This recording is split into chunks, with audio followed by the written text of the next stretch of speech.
through my postgraduate research, I ended up stumbling upon a very interesting and novel approach to using AI with financial modeling, artificial intelligence financial modeling.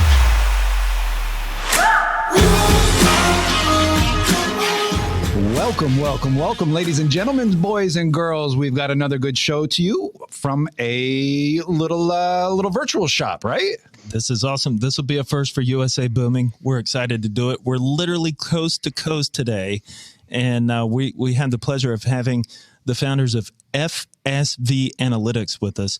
We'll bring them on in just a minute, but how you doing, bud? Man, I'm doing great. We're coming to you from the Cast studio here. Thank you, Larry Sands, for putting this on for us.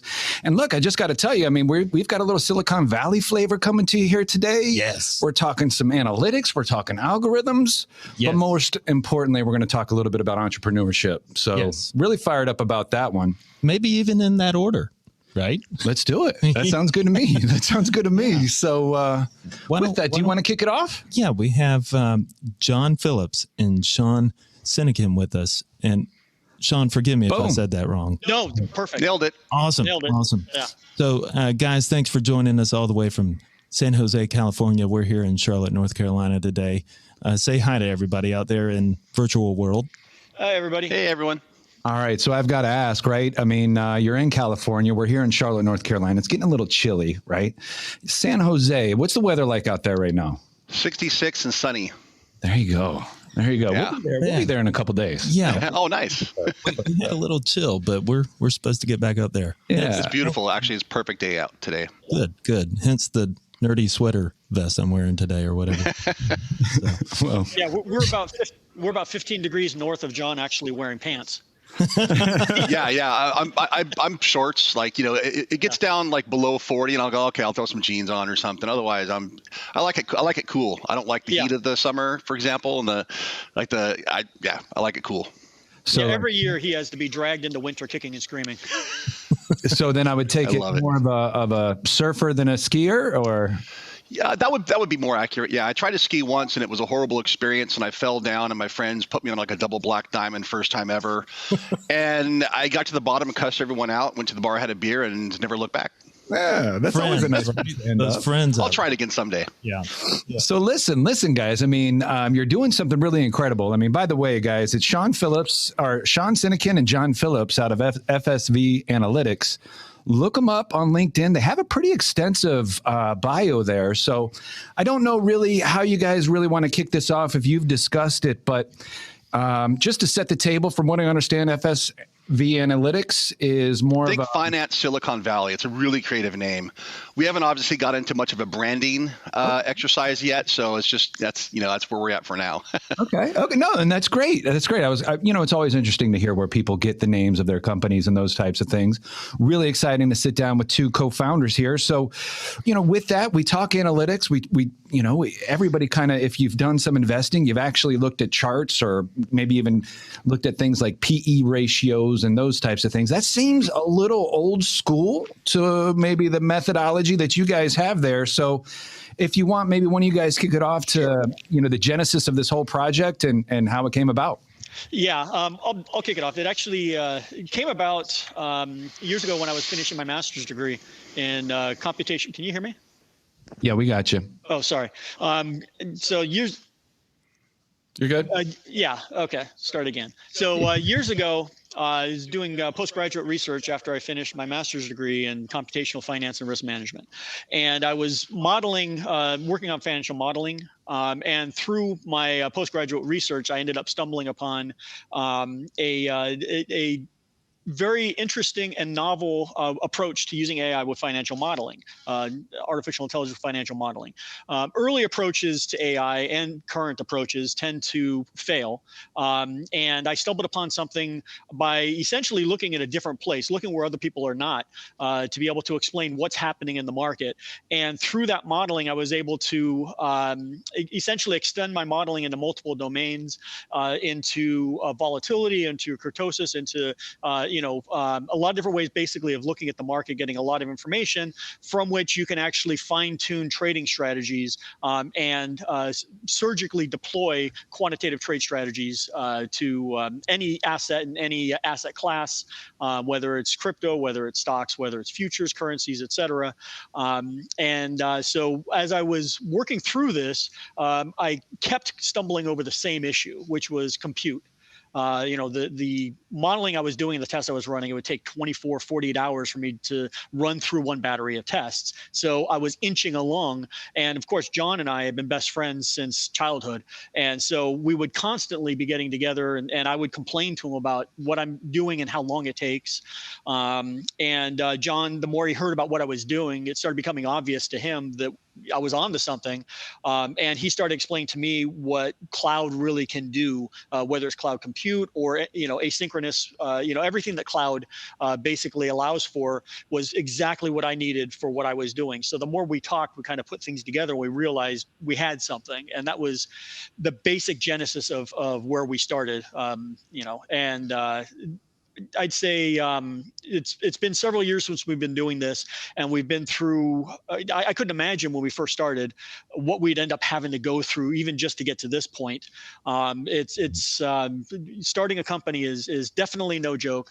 It's something that hopefully you can go in with open eyes, and I would say in a lot of ways you have to be a little bit crazy and maybe a little bit uninformed going in order to actually see it through. Ignorance is bliss, right? Ignorance is bliss. Yeah, it is for us. And that's kind of how we got to where we are today. Awesome. So, John, just kind of stemming off that a little bit, what made you really feel like this was something that maybe you could add some benefit to and really help blossom into something great?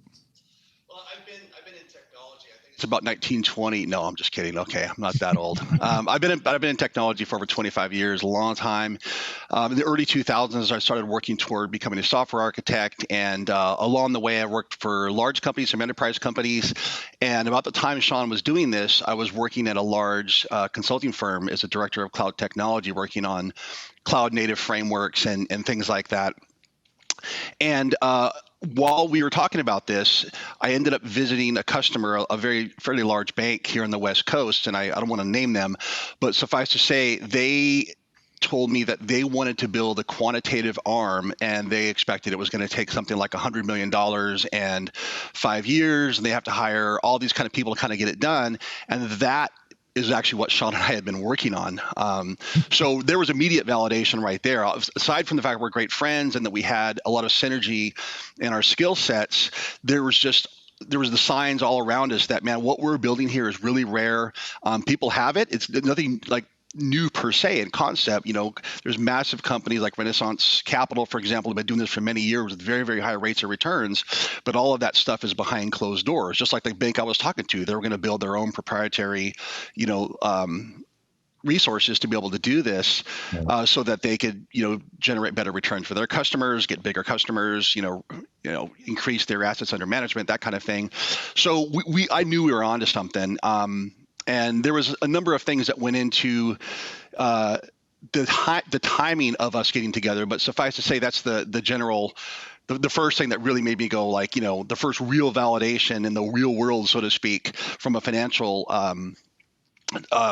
business industry perspective, that we were certainly onto something. And with my technology background and with Sean's incredible background and knowledge of the markets, here we are today, and we've come a very long way, and we're really excited about where we're at right now. That's something interesting. You talk about taking something that already existed, these financial models, where obviously they weren't working. You're putting your own twist on it. Any advice to other entrepreneurs out there to say you don't have to reinvent the wheel per se, but find the flaw in the current wheel and make it better? What say you on how to make this process better, because the models are broken? I'll let Sean touch on the models. I think for us, it wasn't that it was broken, again, because companies like Renaissance Capital have been generating massive returns for decades, doing essentially a big part of what we're doing. It's just that it was not available outside of those institutions. It was all behind lock and key. So for us, we knew we had an opportunity. The problem is the barrier to entry to what we're doing is very, very high. That is from an expertise perspective and from other angles, essentially. So we knew we kind of had a unique and special set of circumstances that for us, it wasn't just a matter of building a better mousetrap. It was about just kind of really taking stock of where we're at and what we had before us, and the timing in the world. I mean, the fact that 20 years ago we didn't have unlimited compute resources in the cloud, and we didn't have a lot of these things that we have now. Where these companies back when they were formed, they had to have major investments in capital, just even construct a building and a data center, and then fill it with millions of dollars worth of equipment. We don't have those constraints. We're kind of born in the cloud is almost a cliche now, but we were able to start small and start ramping and working on innovating our technology to the point we're at now. So I don't know if there's a real simple way of putting it from an entrepreneurial perspective, aside from you have to definitely be a little crazy to be able to wake up every day with complete uncertainty and not necessarily know what's around the corner. But just have the fortitude and the drive and the passion to make it happen. We're really fortunate in regards that we had, again, the set of circumstances and the skill sets that blended so well between the two of us. But it's also just, our get up and go that's really propelled us forward. That's right. That's right. So let's talk a little bit about that get up and go aspect of entrepreneurship, right? There's a lot of people that have ideas and they think, well, gosh, I can go ahead and do this, or I could probably package this product, but they absolutely don't end up really doing that to any real degree. It's kind of like they prepare to get ready, but you guys actually went out and jumped into it. So was it more of the idea that you really did think that this, this analytics, because I go into this rabbit hole of how good are my analytics? I mean, at what point, Sean, right? I mean, if this is your engineering baby, right, and you go through so many different back testings and these types of things, how did you take this from somebody that says, oh my gosh, right? One, I would almost think if you're looking at any asset class, how do you keep from being the guy that has so many watches that you don't know what time it is, right? How do you know if you're running all these different models or those types of things? What really is the selection process? Mm-hmm. And then how do you get the word out that you guys are good? Yeah, tackling the first part, you're absolutely right about a man with 1,000 watches, and of course, broken watches right twice a day. Right. So you need, and that's actually sort of the key is you want to avoid an ad hoc approach to your analytics, and this really just goes back to how you actually look at the financial markets, and that's a big part of what we do that's different. It's not just about our modeling, which yes is innovative for sure, absolutely. And it's a completely novel approach to the financial markets, but it's more than just the modeling. The modeling is part of the overall approach that we take to, modeling and trading in the financial markets. So to your point about back testing, we have an entire quantitative infrastructure around the idea of how do you test and deploy strategies? How do you avoid overfitting to specific data? How do you, determine where your models work, where they don't, or where you should, which strategies you should be deploying where and when? It really comes to you have to approach the markets as an institutional trader, in my opinion, personally. Okay. It's not something where you want to fall in love with a particular approach or strategy to the market. There's a million different ways to slice and dice the market. There's a million different ways of looking at the market, but no matter what you do, whatever approach you take, you still have to have a quantitative analytic framework in place to ensure that you are not overfitting to the data that you're testing, that you are able to generalize to the larger market, that you don't end up with a momentum strategy tested over 2010 Apple, thinking this is a fantastic strategy. I'm going to deploy it everywhere because this is going to turn 300% annualized returns everywhere I deploy it, and then you lose all your money. And that's exactly where I think, right? And what energy has gone through here recently, huge swings versus say consumer staples or something along those lines. Where how do you know? Absolutely. From there, again. Feeling confident enough that you're going to be able to overcome some of those barriers to entry. So, where does that conviction turn into product? Yes, exactly. And that actually, the conviction to an idea, to a model, and to an approach to a product is an entire. I mean, I could go on for an hour about that. I won't, but but there's a lot to it. Your show. And exactly. But basically, you need to have a way of analyzing the financial markets such that you do not overfit your models. You need to make sure that you have sufficient degrees of freedom in your analysis. Meaning, to my point about Apple, if you design a strategy specific for a particular data set and it fails in the larger, wider market, you need to make sure you have what's called degrees of freedom, which essentially allows the data to be different than the data it's tested on and still generalize in the larger market. Point is, you have to have guardrails and approach to your analysis that allows you to come out with a series of strategies, and that's what institutional traders do. They have a basket of maybe a few dozen strategies. The point is to deploy them at the exact right time in the right asset class, the right and that's where the modeling comes in. Right. So the modeling sort of oversees the deployment of the strategies in such a way that we surgically deploy the appropriate strategy on the appropriate asset class at the appropriate time. A good example of that be, you can make a fortune trading nothing but 3M if you know exactly when to get in and exactly when to get out. Know when to buy and know when to sell, right? I mean, I've never heard that before. As old as time, and that's the whole point of financial markets, but it's a lot easier said than done. Yes. But with our modeling, with our approach to the financial markets, it's actually a lot easier than it is for really other people that don't have access to what we have access to. But the difference is you have to be able to do it at scale. That's where the technology comes in. That's where, really John especially has, brought all of this to the point where you can have the idea, but getting it into a product that can come to market is the key. And, you can go broke with a fantastic idea if you never actually get it into the market. Right. So to that point, Ryan and I are business partners during the day. We're partners here on this show. Can you guys talk about the collaboration or even just that you guys have different strengths and weaknesses, how that dynamic is played as co-founders as opposed to just a one-man show? And John, go ahead and fire away first. Oh, sure. Okay. Yeah. As Sean just mentioned, there's two dimensions to the scale from my perspective, and Sean and I talk about this a lot. One is scaling across the market. That is, we're not limited to like 5 stocks or whatever the favorite of the day is, right? We can scale in that logical sense, but also one of the things that that I have been focused on, and that where Sean's strength is he's a master quant, and I've been in technology forever, so I'm not a quant, but I've worked on as a software architect and as the infrastructure architect, as Sean's co-founder, operationalizing all of our technology. And that also means that we had to take and do a lot of things that we initially didn't plan on doing. So for example, over the years, I've been a software architect for a long time now. And so there's a lot of things that you have to do to really make things work in the real world. And one of those things, for example, is we have an institutional grade infrastructure that uses the FIX protocol, which a lot of people probably don't know about necessarily. It stands for Financial Information Exchange.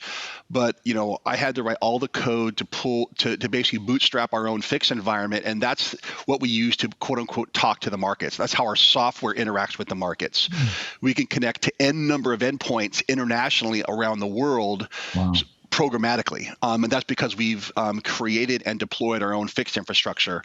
That, along with all the data feeds and all the different things we're doing with our analytics, all that kind of stuff. I focus on all of that while Sean focuses on the stuff that I can't do, which is the quantitative market-oriented stuff. So that's where I think we're a really, really powerful 1-2 punch is between his market, kind of, I'll call him genius. Okay. not to blow too much sunshine up your, but so with Sean's market genius and just in all the things that I do together, like I can't do what Sean does, he can't do what I can't, what I do. So, but together, it's just it's really exciting what we've been able to build, and now we're just at the point where we're ready to get that next level of funding, and then hire some more and take off and really turn this into a serious adventure. Yeah. So let's talk a little bit about that, right? I mean, you guys piggyback off each other. You can see it right here automatically in the podcast. How you guys work together. Sean said that you, John, you kind of bring it to product. You bring it out to the masses. You talked about barriers to entry. I mean, when you were thinking about starting this, what were some of the biggest surprises too? Was it barrier to entry, or is it getting that funding? I mean, those are the things that pop into somebody's mind when you think about being an entrepreneur, and some of the things that immediately come to mind. But were there any surprises, any things that were like, oh my gosh, it's not just the analytics we got to get right, but what were some of the biggest, I guess, hurdles, obstacles that you guys have had to face up to now? All of the above. Funding is difficult, particularly, it's interesting for us because if we were in New York City around a lot of financial folks, they would get a lot of what we're doing, right? They kind of understand our business domain better than the folks here in Silicon Valley do, but the people in Silicon Valley here really understand the technology, right. But they don't really understand the financial side of it as much. So we're kind of we're really fortunate to be where we're at, but at the same time, things like that you just don't really expect. It's kind of like, wow, if we were there, that part would be easier, but because we're here, this part's easier, and then it just goes on and on and on, and right.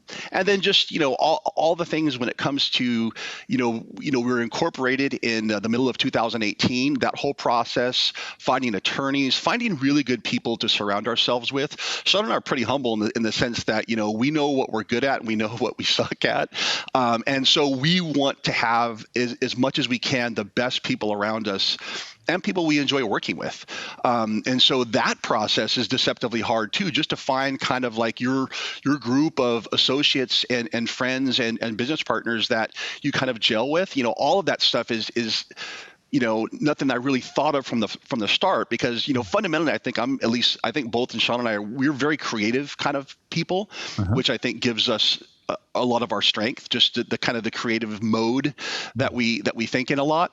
But that doesn't mean that you can go out where the rubber meets the road and just know in advance how where to go, especially given like the domain in which we're in and where we're at in the country. So all kinds of things that we just really never saw coming, but we've overcome all of those obstacles now, and we're off in a very exciting place. Very cool. So, John, I wouldn't say we've overcome all of them, because we still need to close our seed round, and that's the point where we're at right now. That's when it really takes off. I meant all the growing pains and coming out of the gate, and just establishing ourselves as a corporation, and just all the things you have to learn to make all that happen. It's been pretty incredible.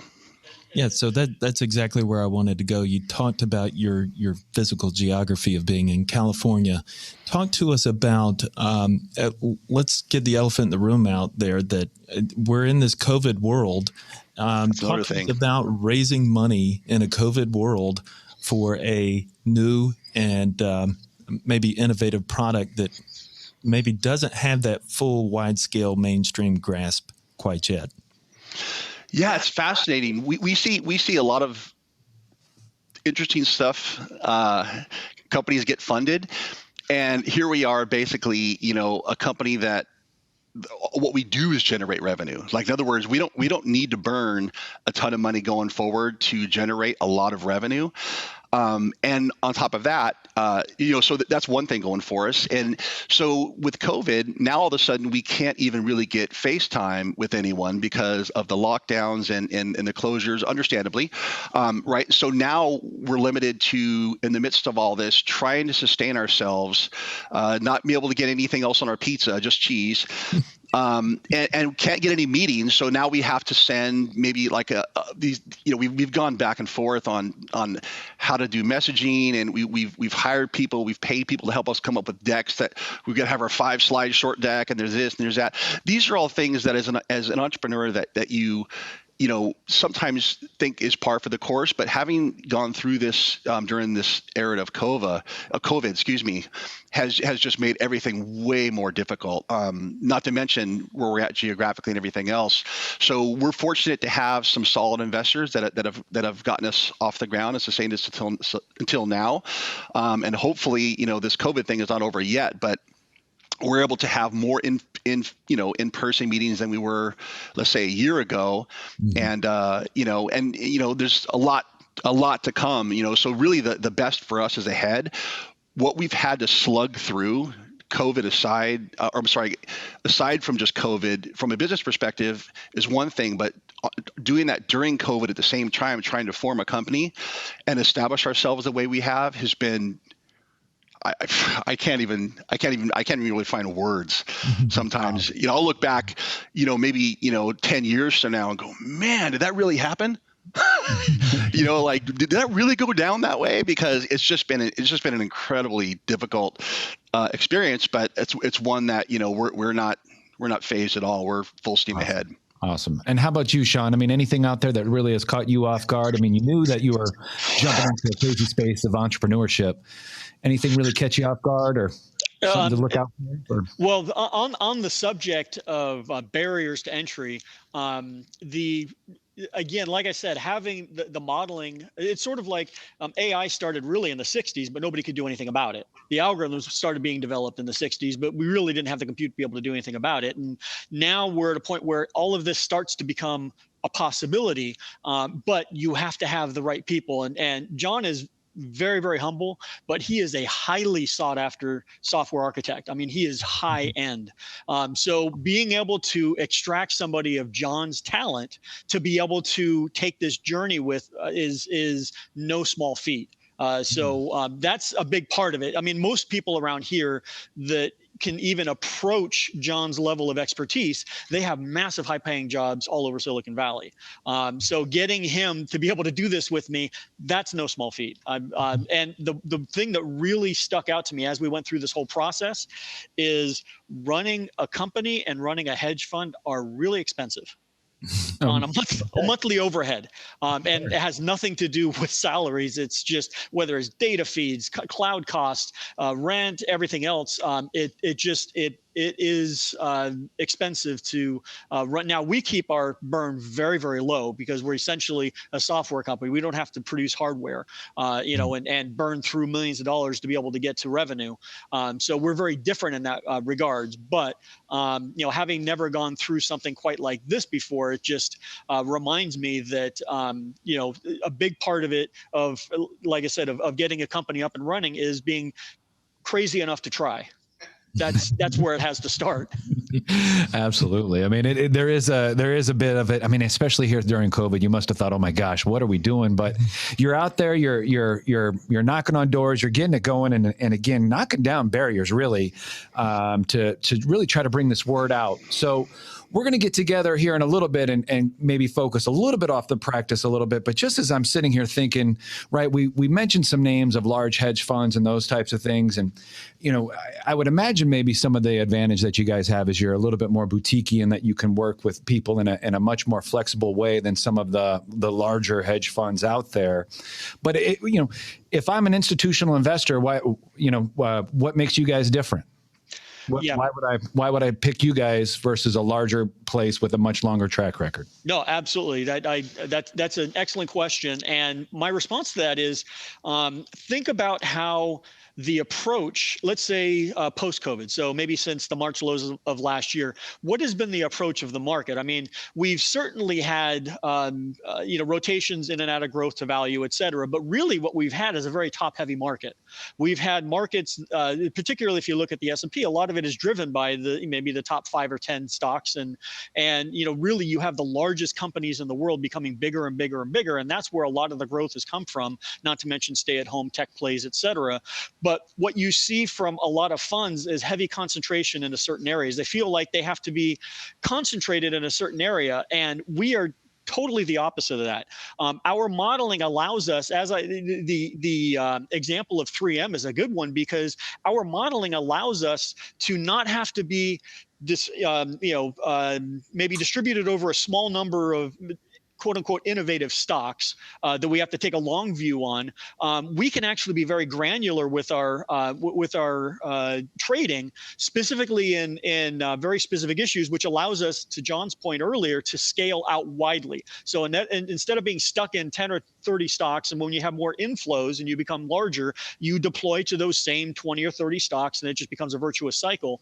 In our case, we can diversify through the entire market through really any asset class as well as internationally. So there's really no limit to our scale, because if you have billions of dollars and you're constantly pumping it into the same 20 stocks and pumping up those stocks, all you're really doing is you're setting yourself up for systemic shock and systemic risk, really. I mean, when the market becomes highly correlated, everything comes down, you're coming down with it. In our case, we have the ability to shuck and jive depending on how things are going, and we can move out of I mean, there's always a bull market somewhere, to quote Jim Cramer.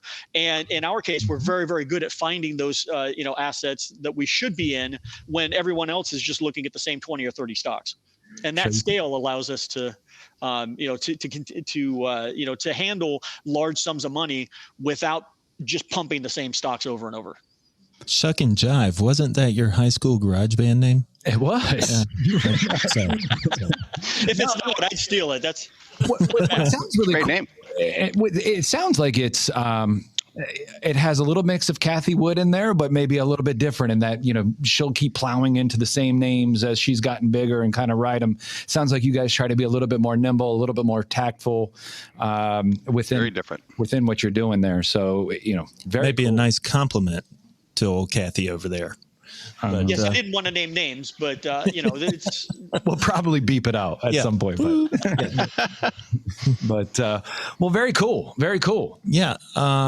You want to do this? Yeah. Is it time? Yeah, it's fine. Normally at this time, we're going to add in some music, and we're going to be talking a little bit here about the fishbowl. Now, as everybody can see, what these guys do, man, is they are almost robotic in how they answer these questions, and they're so darn good at it, right? I mean, you can take a look at Sean, and he wants to talk about his analytics, and John's ready to bring things out on market. But what we're going to do is we're going to throw some curveballs. We really want to get to know the entrepreneur behind all of this product and pull back the veil. That sounds fun. Let's see who the heck you guys are, right? So we've heard a little bit about Amazon. We want to know about Jeff Bezos now. So that's you guys. And with that, as you can see, we just pulled this right out and fire away. Sometimes the fishbowl is good, sometimes not. So we're going to go ahead and see. It depends on how you answer it, though, I think. So go ahead.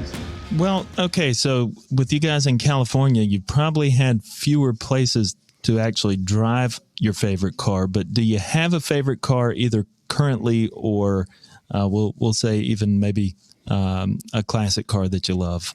And we'll start with you, Sean. I would actually defer this question to John, because John's the car guy. For me, a great question would be, what is your favorite mountain bike? And, okay, we'll fire away at that too. So I love the Epic from Specialized. I got mine a couple of years ago, and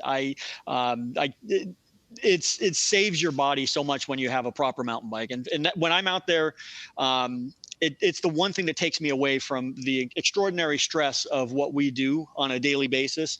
And, it allows me to work off everything that kind of builds up in me, so that I can come back refreshed, ready to go. Awesome. And I guess they have some mountains out there, right? In California.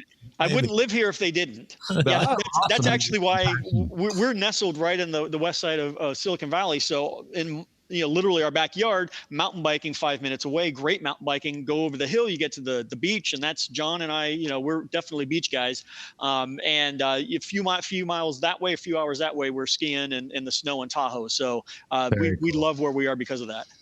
Yeah, I don't know if you guys are familiar with Mount Tamalpais in that area, but that's kind of where I grew up, is right there by Muir Woods. And oh, wow. Beautiful area. That area. Beautiful area. Definitely know what you're talking about. And in the woods and all of that. So good for you. How about you, John? John, what say you, my man? Well, I do like my current modern car. I have a black optics package Audi, a Q7, which I really love. And I'm a fairly tall guy. I'm 6'4", so having all that room really helps a lot. But I have to give it up for the car that I was brought home from the hospital and when I was born. That is my dad's car. That is just a couple miles from here. And then my dad, I meet my dad all the time, and he drives it around. He's the original owner. Bought it from the dealership, still has the business card of the guy at the dealership. It's a 1967 Chevy SS 327 4-speed Nova. Whoa. Right. Yeah, all original. He's the original owner. Everything. Still got the paperwork, like just everything about that car. It's a very, very rare car. It's a true SS. It is. Yes. Yeah, and I was literally brought home as a baby from the hospital in that car when I was born, and it's still in the family, and that is probably the most precious car I could ever possibly imagine. Well, Wow. you know, the only curious thing about it is, why does he have the guy who sold it to him's car, the card? You know, hopefully that guy's retired at this point, right? That was a long time ago. It's just part of the package he has that is the part of the history of the car. Okay. Awesome. Yeah. Really cool, though. That's really neat. cool. Yeah. That's really and in fact, the dealership was right here in San Jose. I was born and raised here. The dealership was Billing Chevrolet when it used to be in downtown San Jose back in the 60s.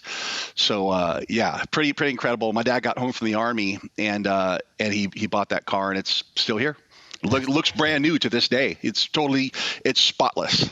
And what's really cool about that is there's so many people that do have that car that was really close to their heart or what have you. They got rid of it because the kids came or wifey made them sell it, or you know, I don't know. But your dad held on to it. He held on to it, right? And that's his baby. Today. Yeah, always has been. Very cool. Well, good. I'm going to roll on to this next one. I already pulled it out of the hat, and actually, it's probably appropriate here given the conversation we had before this all took place. We're going to talk about theme music here. So, you know, it's really big, right, with my son and those things. Walk-up music with baseball now they do and these types of things. So what song would be the best theme music or walk-up music for you if we could implement that into this podcast? Oh, gosh. Well, I can That's tough. give you my wife's idea for her favorite walk-up songs. We used to go, of course, to Giants games here in San Francisco all the time. Yeah. And she always complained about the walk-up music for everybody. And she told me that the best walk-up music for any batter coming up to bat would be a song by Prodigy called Smack My Bitch Up. Okay. You remember that song? You've never heard that? No. And if you knew my It's Right. not one you play with the Prodigy, kids. right? Yeah. yeah, if you knew my wife, you'd realize how funny that is. It's nice that Smack My Bitch Up comes from the wifey, you know, just. It's not my idea. It was not my theme song. Yeah, as much as I love that song, but that was my wife, and that's her. That's just who she is. She's hilarious. Very cool. Very cool. And how John. about you, John? I don't know, man. That's the hard thing. Sean and I are longtime musicians. I'm a drummer. Well, some people don't call drummers musicians, but yeah, whatever. Sean's actually a brilliant. You're a timekeeper, right? Yes, sir. Absolutely. Very, very important job. God, that's a hard one for me. I'm going to go with Blue and Green from Miles Davis off of the Kind of Blue album. Ooh. A little Miles Davis thrown in there. We're getting this. Believe it or not, I'm a drummer. But that's kind of my vibe right there. Good for you. Blue and Green off of the. I'm sorry. Yeah, Blue and Green off of the Kind of Blue album. Excuse me. Sorry. Wow. Very cool. I did not. That's the first one that comes to mind. All right. Did not All right. expect That and a little bit of whiskey, maybe. Just kind of that's perfection You're right getting there. thumbs up in the studio, right? Okay. cool. If we got time for a few more, I'll start with you, John, since we did Sean that last time. Okay. Which family member are you closest to? My dad.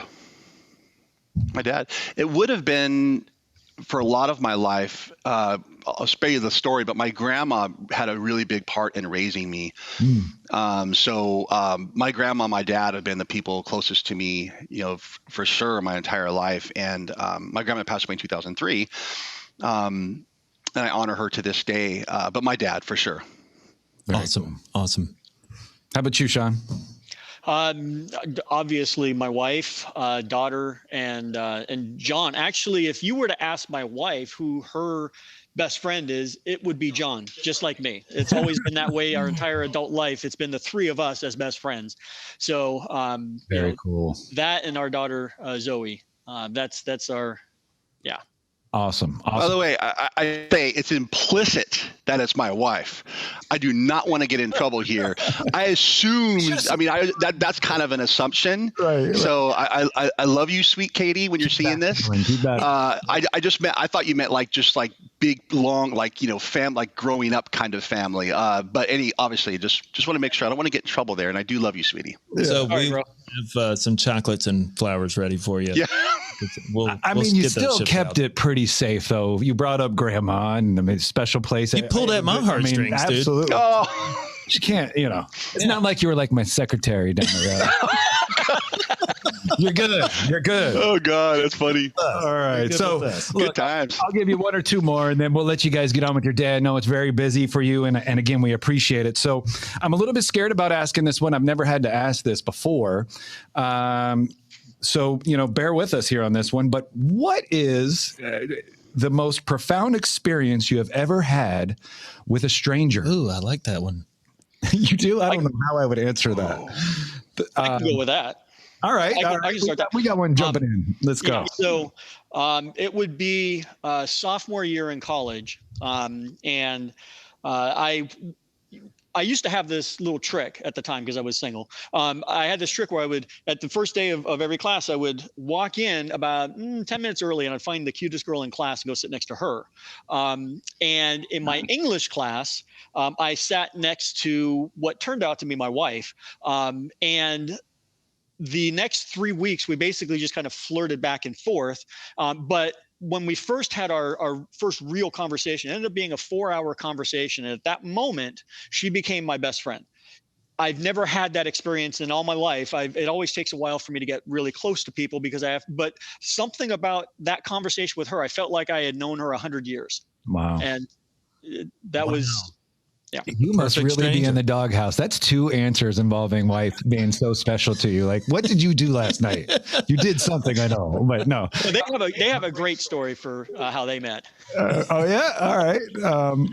We can go into that, or if you want, John. I mean, if you've got kind of a weird experience, a special experience, a profound, I think is the word, with a stranger. How about I don't know, gosh, this where do I start? I think one that ended up changing me is I was a bright-eyed, bushy-tailed kid who trusted everyone, and I still tend to be kind of a loving person, and I'm a hugger, things like that. But when I was working at a gas station when I was really young, a guy came into the gas station. Made brief contact with me and then left, never thought of it. About 15 minutes later, he calls me and he says he's on the road and he left a valuable ring in the bathroom of the gas station. And he asked me to go look if it was there. And I said, yes, sir, you can come back and get it. And or I said, yes, sir, I'll go check. And then when I went there, another guy was coming out of the bathroom holding the ring. You probably see where this is going. Right. That guy was going to leave with it. He said, if I give him $100, he'll give it to me because he wanted to, just take it for himself. And I told the guy on the phone, like, sorry, you're gonna, this guy's gonna leave. He goes, can you just give him the $100? And and then when I get there, I'll reimburse you. I'll give you $200. I just really want my ring back. Of course, it was a scam, and I got ripped off. And I had just got paid that day, and so it was like the only like $100 that I had. I was obviously you're not making a ton of money working part time at a gas station. No way. So I never forgot that. It didn't change me or make me not trust people entirely, but I think that's the point in my life when I went from being naively trusting to being a little bit more cautious. So it was so maybe not a positive story, but one I learned a lot from, and with fairly little. I mean, no real damage there. Just good learning experience. Yeah. No. Go ahead. Sorry. So when I was about 19, I just got out of high school and I was in college at the time. And I got a letter in the mail that said that I had won a prize. I just had to drive to this place up the street, but it was potentially a $10,000 prize. And I looked at it, and I had a friend over at the time and said, "Hey, check this out." Hey, and he says, "Hey, you might have won $10,000. We got to go check that out." So we get in the car, we drive straight over there, walk into the building, plop it down on the table, and they give me a pencil. Apparently it was some marketing company or something like that. They just wanted to get me in the door to sell me. I don't know what it was. They thought they were going to sell a 19-year-old with no money. But that was actually my moment, much like John's. That's the moment I realized, wait a minute, actually life doesn't happen that easily, does it? Both very good. Very good learning lesson. Very hard. Right, yeah. Well, it sets you up as an entrepreneur, right? It's you're going to have some stumbles along the way, for sure. Yes, sir. If we got time for a couple more, so This last one. last one, yeah. So we're here in Charlotte right now. You guys in San Jose. If we're flying in for the night and we're looking for something to do, what would you tell us to do? Where would we go to eat? What makes San Jose unique, especially for maybe us East Coast guys? Wow, that's a good one. Yeah, where the heck do we go? Are you talking about what kind of vibe are you into in terms of like kind of food, or you like craft cocktails? Do you like? Yes, sure. I mean, hey, look, we're flying in on a plane. Where are you taking us? First spot. We want to know where you want to go. Okay, well, okay, so I would probably head over to. There's a very cool new bar here that is a Johnny Cash themed bar. Oh, it's called Cash Only, and is literally cash only. It is created by a guy named Cash Barin, spelled C-A-C-H-E, by the way, different spelling, who also owns probably the most kind of seminal craft cocktail bar here in San Jose called Haberdasher. So he opened this with this honky tonk Johnny Cash theme, and it's just really fun. It's just a fun thing. It's kind of cool. You go into the bathrooms, and you know that song from Johnny Cash, I've been everywhere, man. I've been, that song? Oh, yeah. So in the bathrooms, they ordered all these rusty license plates from everywhere around the country that correspond to every place he mentions during that song. Oh, wow. And when he's like, I've been to blah, blah, blah, and he rattles off all these towns. So in the bathroom, they have that song on repeat in the bathrooms, and it's all these old license plates in there. So it's just a really kind of fun place. It has some character. So just to have like and by the way, I think he's done some interesting stuff. I think it's the only place on the West Coast, if I recall, that actually has hams on tap. So that's part of the theme. Oh, wow. But because he owns Haberdasher, all of his bartenders there go back and forth. You can get like the top-notch best craft cocktail around. There's plenty more places in San Jose, by the way, but I mean that would be a one place to stop. That's just fun, lighthearted. It's just a great starting point. Dress code is all black. You have to wear all black. Yeah.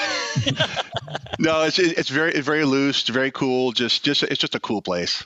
Yeah. Awesome. And once you wake up from your hangover the next day, I would take you up to the top of a hill over here behind Cupertino and Saratoga that has the best views of Silicon Valley. Absolutely astounding awesome. Up there. Yeah. All right. Awesome. All right. So you'll throw up on the way up, but when you get there, I know, right? It's like don't have those craft cocktails at Haberdasher's first, and then then do the hike bike. Yeah, it's your hangover cure. There we go. There we go. Very cool. Good time. I'm so tempted to give them one more. They've been so good. Can we go one more? Yeah, we're good. It would be a certain time limit, but you've been a lot of fun. So I'm really firing away here. So woohoo! What we're gonna do is we're going to go fire away with this one. So listen, right? You're an entrepreneur. You're trying to bring out your message in many different ways through social media, through, telephones, email, what have you. What is your preferred method of communication? In person. In person. Absolutely in person. The whites of their eyes, right? Yep. especially warm introductions through our network of investors and in person. That's one thing, to go back to an earlier question, that I've learned through this whole experience is it works so much better when you get to see somebody eye to eye in person, and you get to really connect with them on a personal level. So much more effective than what I realized going into this. Yes. Absolutely. What was the context? Is it like just general like, let's say if someone general communication, just what's your preferred method? Do you like to hand gestures? Text, email, email. I don't know. Is there a preferred way? Hey, if you want to get a hold of me, do it this way, or? I would. It kind of depends on the time of day, but generally speaking, I would say my favorite is probably a text message, just because phone calls can be disruptive. Not bad. I love talking to people. I'm a talker. I don't know if you can tell that. It's not that at all, but sometimes, like I said, it depends on the time of day. If it's the middle of the day and I'm busy doing stuff, someone sends me a text message and I'm focused writing code or something like that, I don't necessarily get distracted. But if the phone starts buzzing and kind of off the desk, then I have to kind of like break my concentration, stop, and then, so again, in the evening though, or whatever, I love it. Or if I'm expecting a call, obviously it's totally different. So I don't know. I'd say text message by default is the easiest, because I tend to put a lot of hours in where I'm really, really concentrating. And that just happens to be the least disruptive way if I'm in that mode. Otherwise, I don't really care. I'm a big, like I said, I'm a hugger. So, and it's kind of funny that you guys answered it that way, because I would imagine, Sean, that you would be maybe a little bit more of the put me in a closet in a room and just let me work with my analytics and go that way, where you want to meet somebody in person. And then for whatever reason, John, I kind of see you more as like the guy that's bringing it to product and maybe more of the sales front. I don't even know if that's the right perception, but I would imagine really those would be reversed. So it's kind of cool to see how you guys work on each other there. I'm an extrovert for sure, and one of the things I had the pleasure of doing is when I was in product ops at a larger company I worked at many years ago, I ended up taking the opportunity to go into the field for a while, and I learned from the great Tom Mendoza. You can look him up. He was the president of NetApp for a long time. Everyone's in sales. So even though I'm basically a nerd, I do kind of have that people knack, you know what I mean? The ability to just like even my wife jokes around. I'll walk in anywhere and I'll sit down, and she'll walk up and she's like, "Do you guys know each other? Like, you guys look like you're best friends." Like, I'm like, 10 minutes ago we met, So I very much love that in person, and I love people and talking and all that kind of stuff. But I did actually spend a little bit of time in sales, but I wasn't a sales guy. That's a different thing. I was always working to support sales from a technological perspective. Sure. But anyway. If you want to see something hilarious, try interrupting John when he's coding, because when he gets into coding, he goes into a space that anybody that's come in here, coders or otherwise, that have seen him, they've never seen anybody in that space that he gets into, because he goes so deep. And he has to have a rear view mirror on his monitor, because if I don't walk up to him at the right angle, and if I touch him on the shoulder, he will jump out of his skin and scream, because he is he's plugged into the matrix. Yes. Yeah, exactly. If you want to see something hilarious, interrupt John when he's coding. Yeah, I can get really focused, and yeah, if I'm kind of I literally have a little mirror here, so someone comes up behind me, I don't get totally startled. When I'm super focused, you have to peel me off the ceiling if you. That's really cool. That's awesome. Yeah, that's really cool. That's funny. Morpheus. Well, Morpheus. Nice. That's going to be our nickname for you, my man. But listen, talking about red pill, blue pills, we're going to go ahead and kind of take one of these pills and get on to our day. And I know you guys will too. Really do appreciate the time. It's been a pleasure. It's a lot of fun. Absolutely Thank you great. so much. And by the way, we are at the Fintech capital of the world here in Charlotte, North Carolina. We just got back from a pretty cool Fintech conference. Maybe wow. Plug you into a couple people we met there. Absolutely. Build that network up a little bit. Put New York. We're kind of industrial strength Fintech, from a platform perspective. So it's the future is very bright. We have a lot of capabilities, but for the most part, we're still at the moment B2B, meaning we don't have plans of doing anything specifically consumer oriented at this point. But we have a platform on which anyone could really build any kind of a consumer-oriented business. So we're kind of a hardcore back end, and there's a lot I can get into. This is not a pitch, but that's just the general context of what we do versus just taking on consumers, for example. Awesome. Right. Right. Well, very cool, man. This was great. I mean, running your own little prediction machines. Again, guys, we're out here at FSV Analytics out of San Jose, California. Pretty cool stuff.